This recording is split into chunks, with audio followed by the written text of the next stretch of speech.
Hi everyone, and welcome to GGGaming Gone Mad. It's Thursday night, it's 8:30. It's time to talk about all the sports betting that's coming up of this weekend. We'll also have a look ahead to the Cricket World Cup and the Rugby World Cup. They, of course, are just around the corner and plenty of betting markets to discuss there. Before you do anything else, if you haven't subscribed yet to our channel, go below the video, hit the subscribe button, whack the bell, and you'll get notified of all of our videos. Good to be with you. We'll certainly be keeping in touch with some of you guys on the live chat. We'll be giving away a 500 voucher as we usually do, and we'll also have the Beat the Cert competition. But very pleased to welcome back on the program. He's had a few weeks off. He's been involved in poker tournaments and all the like. It's Gary Lentin. Gary, good to have you back on the show. Brent, it's great to be back. Sorry I've been so absent and scarce the last few weeks, and I'm surprised that things have changed online now. When I used to be online, I didn't think you could say whack the bell. I thought that's saying that you used to stop at school. But don't still whack the bell, eh, Brent? Okay, no, that's cool. As long as people don't mind you whacking your bell, everything's cool. No, everything's cool. I won't do it on air. How's that? Okay, that's a start. Now, it's good to be back and always good to catch up with you. And like I said earlier, when you said we both liked the same thing, I said it's about time that we tip something together that did arrive, eh, Brent? We've never been strong, but we've never been great at tipping the same thing that arrives. You know what I'm saying? I don't know why. We've just never. Yeah, it's funny how it works that way. You know, we do the rugby show at 9 o'clock, and some weeks we have it where three of us are totally aligned on the best bet, and more often than not, it arrives then. But the other weeks where we just can't find we just can't find common ground, and I think you and I are a bit like that as well. You also tend to go for a lot of soccer bets, and I often end up leaning towards rugby as well as best bet. But Gary, I must tell you, last week had absolute disaster. I fancied the Sharks, I fancied the Stormers, and I went high on the Blues points, right? So that doesn't tell you what sort of trouble I was in. I then decided to chase my losses. So I made a bit of money on Saracens on their points. I then went La Rochelle points over 26.5. They scored their 24th point in the 52nd minute, Gary, and they didn't add to the score. I then chased further on Clermont points over 32.5. They scored their 32nd point in the 54th minute. Wow. And they didn't add another one. I mean, what can you do when you have a weekend like that? No, pay. That's the only thing, eh, Brent? It's just crazy when things go like that, and it happens so often. And I've always said that. I've always said it, and maybe this is a lesson for punters, you know? I've always said that good punters will win more weeks than they'll lose, eh, Brent? But they have that one weekend where they start chasing, and that's what happened to you. When you got up on Friday morning, you had no plans of backing Clermont or getting involved in games like that. So you do all your work, you find your best bets, they go haywire, which can happen, right? Yes. Instead of just stopping and saying, right, I've done X amount, I can afford it, the money's in the account, it's no longer there, it's gone. I'll reload next week and look for a great bet next week that can get me out of it. As a punter, you feel, I've got to get out of it now. I've got to get square. This is nonsense. I can't be that unlucky. And the truth is, you can, eh, Brent? It's easy to be that unlucky, you know? And there's no rule to say because you've been stiff 5 times in a row that you won't be stiff the 6th time, you know? The secret is to say, that's my chop. My best bets have got beaten. I'll be back next week. Well, certainly sound advice there, Gary. And I know you probably agree with me. Easier said than done, but it certainly is good advice. And although I didn't carry it out fully, I'm pleased to say that the next day I actually did resist getting involved on, for example, the Leinster game. I decided enough was enough. I packed up. I watched a bit of cycling. I didn't really get involved from a betting angle. But sound advice there for punters. And good to see we've got lots of guys on the live chat. A special welcome to Peter Paul. He missed his first ever live show last week. Guys were going, where the hell is he? He's actually missed one of our rugby shows and one of our GGGaming shows. So good to have you back. Please, in future, put in for a day's leave. I'm just going to call off the search party because we've been looking for him over the Atlantic Ocean for the past week. That's it. I thought... You know what I'm saying? Right, fantastic. Great. Called it all off. Everybody's happy. He's happy. And I thought maybe he'd been following my rugby tips and had popped himself off. You know, I mean, I would certainly have understood. But a big welcome to all the boys in the live chat there. Good to see you guys are really active. Vin Naidu as well. I know a big Liverpool supporter, devastated. I know that Manchester United couldn't at least get a point out of City. And Gary, maybe let's start with the English Premier League. It looks like the title race is a thing of the past now, doesn't it? No, I don't think so. I just want to send this. Hold on, let me just send this. No, I don't think so. I just want to send this to somebody who's watching to give them the link to the show. Sorry. Okay, yeah, excellent. I don't think it's over at all. I'll tell you why. In my opinion, where I think Liverpool supporters were this yesterday is I think that if they played anybody else other than Man United, City could have got into trouble. I really believe that, you know. I thought that City were ordinary last night. They beat a United side that have put together 2 performances in the last couple of weeks that were as bad as I've ever seen in my life before, you know.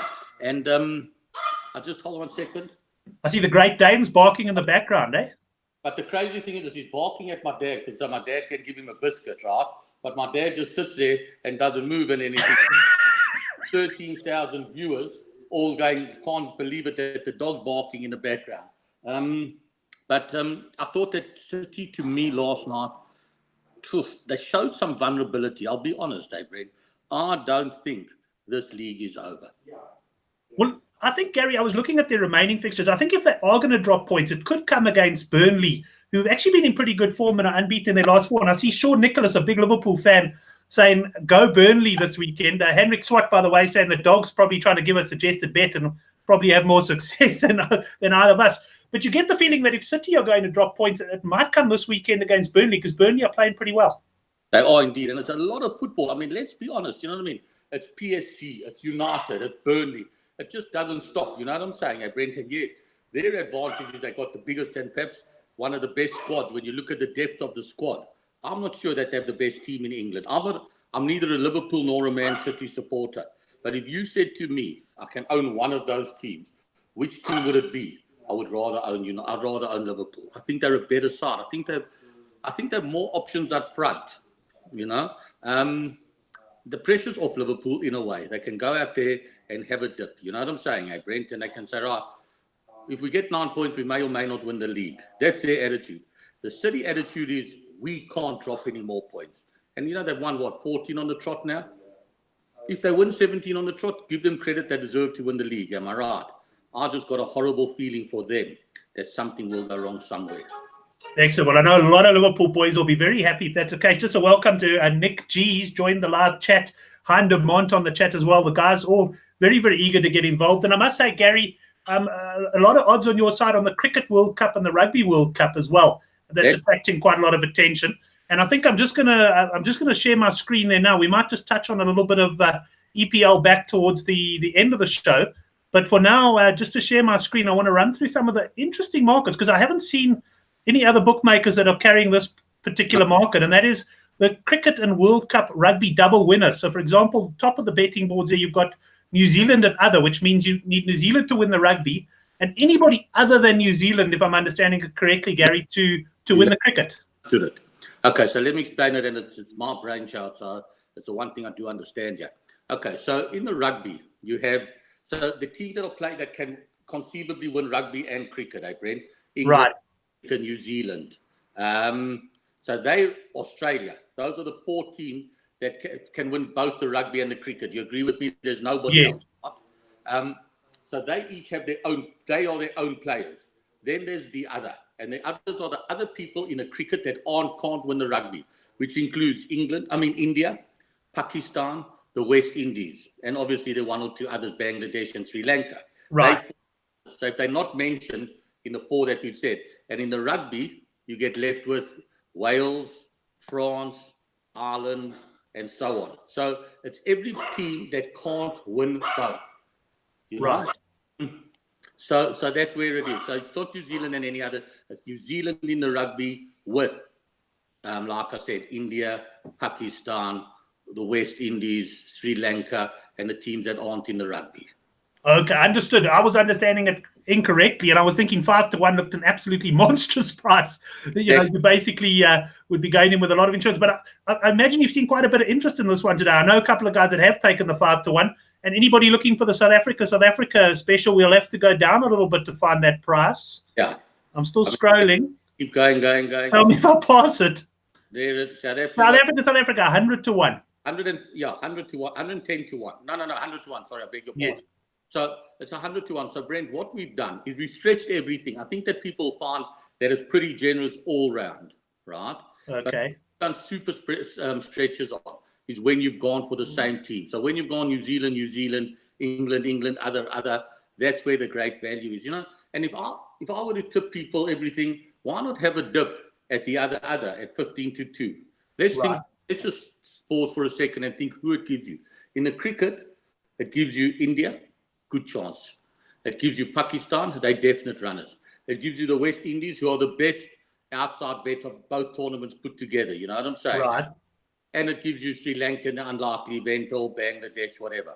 Then you go down to the rugby, and it leaves you with Wales, Ireland, and France, right?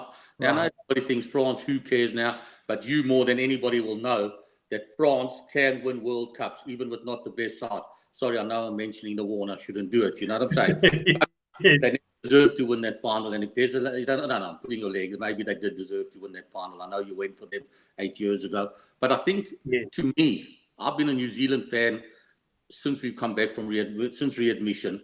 It's the first time in 20 years or 24 years, Brent, where I don't think New Zealand will win the World Cup rugby. To me, 12-10 is just terrible value, you know? And I think that the strength of rugby lies in the Northern Hemisphere now.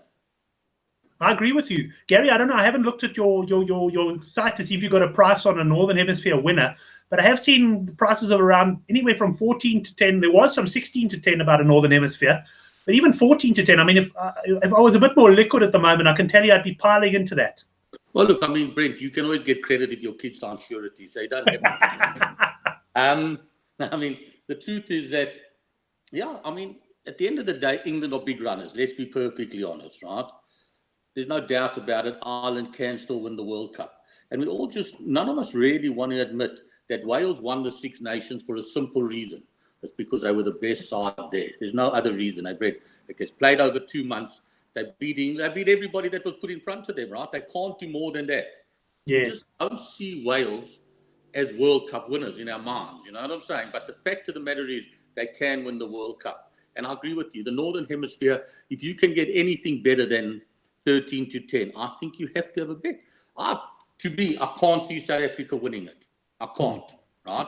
Australia, no chance. Argentina, no chance. So who are you really going against? You're going against the All Blacks, who are 12-10. So if you're getting 14-10, it's almost as though you're laying 7-10 the All Blacks, which is great value when the All Blacks are 12-10, right? That's it. I mean, I think many punters are looking at it the same way in terms of it's New Zealand v the Northern Hemisphere. Yeah. I mean, people have been talking about South Africa, and I'm starting to find a few Patriots coming in saying, I managed to get 12-1 South Africa or 10-1 South Africa. I'm saying take the 7-10 that South Africa exit in the quarterfinals, because that's where they're going to be making their exit from the competition, in my opinion. Let's do this. Let's have a nice patriotic bet now, right? Because you and I are on the same page here. They're saying that South Africa, good value at 12-1. Yes. I'll tell you what I'll do. Just until Sunday afternoon at noon when my Super Rugby bet comes out, okay? Right. Anybody that emails info@gggaming.com can have 16-1 South Africa from me. 16-1 South Africa. That's info@gggaming.bet or com. Bet. 50,000 to 3 is the biggest bet I'll lay anybody. Right. Friendly, but 16-1 until Sunday noon.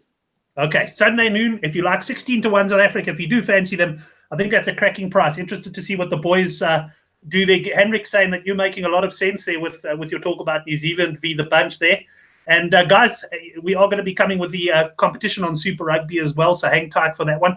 But Gary, I can't wait for these World Cups to begin. I'm not a guy who follows cricket particularly closely, but I can tell you're going to get involved, and I'm sure we'll catch up with you over the World Cup as well. Yeah. I think this World Cup cricket's a real cracker. I mean, a host of big chance. Let's be honest, England got the best chance I've seen for a long, long time. Australia are a much better side than people are thinking. They're getting back 2 proper cricketers. I mean, Warner's shown what form he's in already. He walked straight into the RPL and owned it almost. So Australia are big runners. There's no doubt about that. India, what a cricket side. I mean, they could choose 12 sides that could compete there. You know what I'm saying, Brent? Then you've got sides like South Africa. They got to have...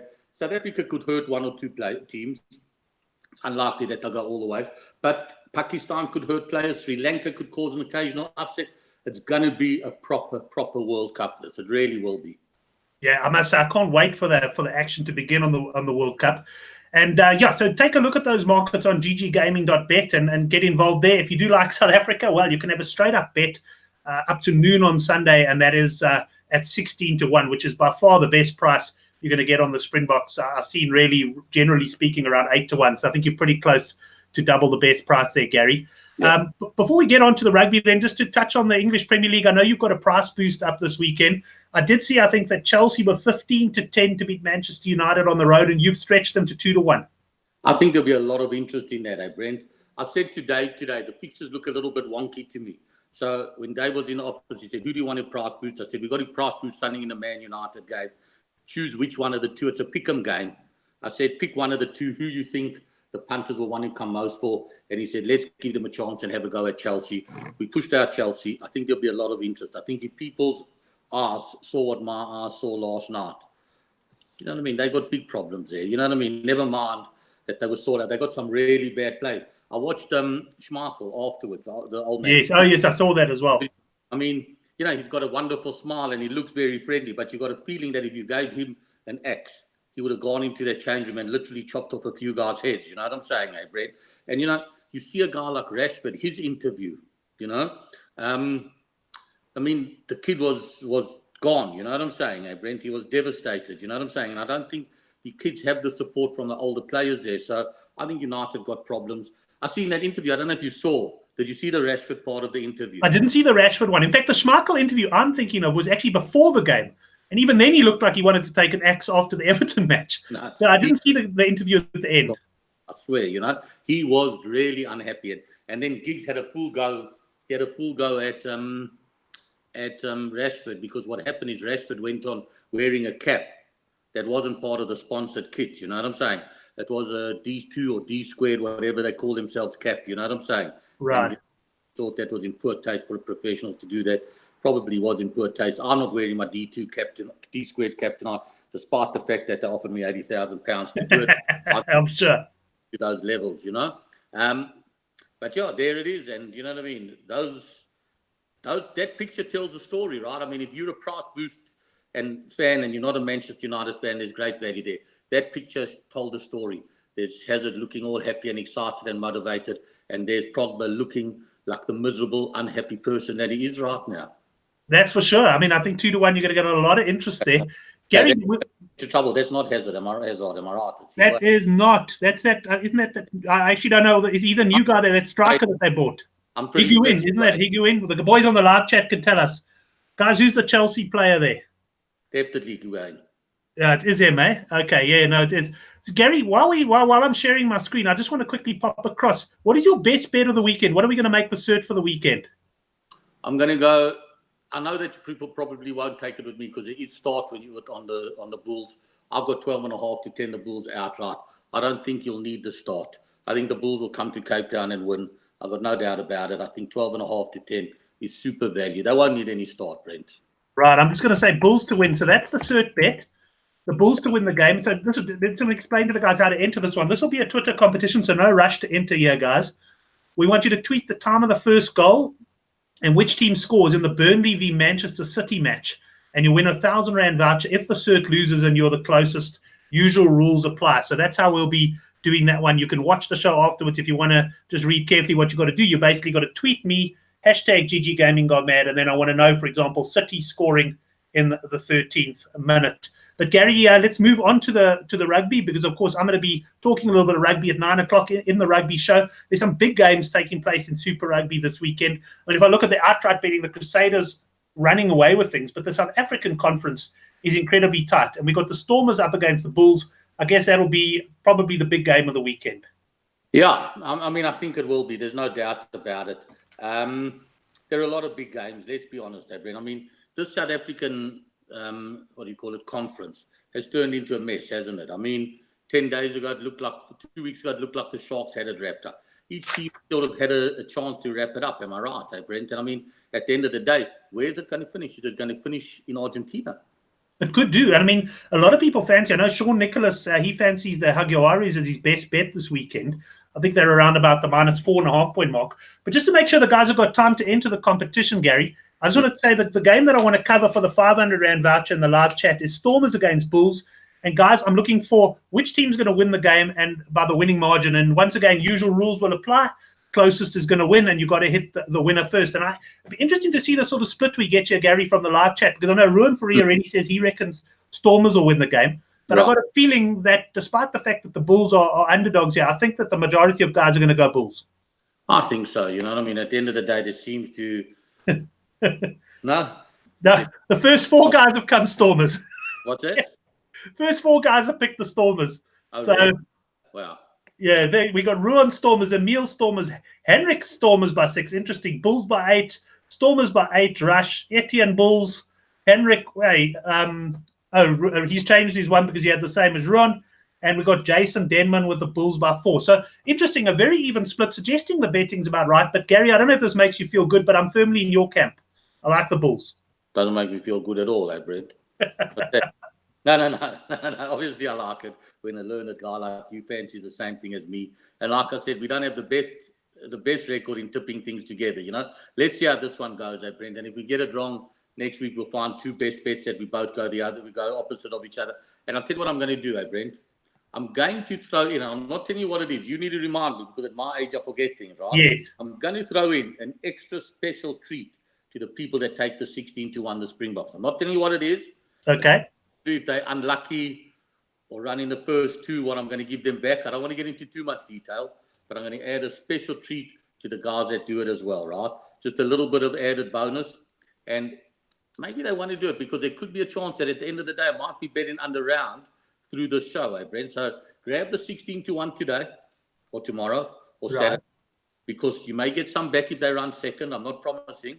And next week, I may very well have a special on the All Blacks. So if you keep taking all the specials, eventually you'll be in a position where you can't lose. So that's one of the advantages of watching GG have gone mad. Am I right, Brent? Exactly. Watch the show every week. That's it. And I agree. And the boys have to watch live. And we've got plenty of boys on the live chat here. Very even split there. Stormers up against the Bulls. Gary and I are both going for the Bulls on that one. Any other games catch the eye this week, Gary? I think they're all great. I mean, I think they're very interesting. I'm not sure. There's a huge spread in tomorrow morning's game. Yes. Now, the Lions, the spread's around 20.5, I think, Gary. Yeah. And Henrik was actually on one of our WhatsApp groups just notifying us Warren Whiteley's out for the Lions. Okay. And we already know Marks isn't playing. And for me, the Lions without Whiteley are just a different side. They are. That's the truth. You know what I'm saying? It's almost like the Springboks without Khaleesi. They're a different side, a much better side. Oh, no, sorry, I shouldn't have said that. But the truth is they are. You saw what a difference he made last week, Whiteley. You know what I mean? He can, let's call it rally the troops, so to speak. You know what I'm saying, Brent? And no Whiteley, no Marks. You're going to battle. They'll battle at the breakdown, won't they? And I mean, the truth be told, if the Crusaders get 55% of the possession, and you won't got to believe without Whiteley and Marks, they will get much more than that, right? They're going to win by more than 15, 20 points, aren't they? Yeah, you got to think so. And I looked at the Crusaders' record against South African teams. I mean, they really are very, very strong at home. They haven't lost in ages. I think their last loss was to the Sharks in 2014 or something. And the majority of their wins have come by big margins. You know, we're talking 20, 30 points. So I'll certainly be looking at the Lions handicap there as well. Gary, that does bring us to the end of the show because the rugby show starts in about 7 minutes' time. Good. But great catching up with you. We'll chat to you next week again. And just a reminder to the boys, info@gggaming.bet, and you can get involved on a bit of 16-1 South Africa in the World Cup. That's it, Brent. Thank you. Thanks to the guys out there. I look forward to next week, Thursday, and you're going to have a long track with me for the next 6 weeks. I'll be on every week. I look forward to that. Excellent. And we can also that'll cover the Cricket World Cup as well. So really looking forward to that. And hopefully I know Dave came on to one of my Sunday shows with the projections. We can't line up every week, but we can do another live handicapping show. I know the boys love that. Should we do 12 o'clock Sunday afternoon? It should be good. 12 o'clock should be good. I don't think I've got any plans on Sunday, so that should be good. That's perfect. I look forward to it. I'll be watching that. You have a great weekend, Brent. Cheers, guys. We'll see you all next Thursday. Excellent. Guys, thanks very much for joining us there in the live chat. Best of luck to you if you've entered the competition. Don't forget the Twitter one. And, of course, you can subscribe below this video. It was great to chat to Gary Lentin. Look forward to speaking to him over the next couple of weeks. Guys, we've got about 6 minutes to the rugby show. I've got a few things to do before we can get going. So we'll talk to you on the other side of this.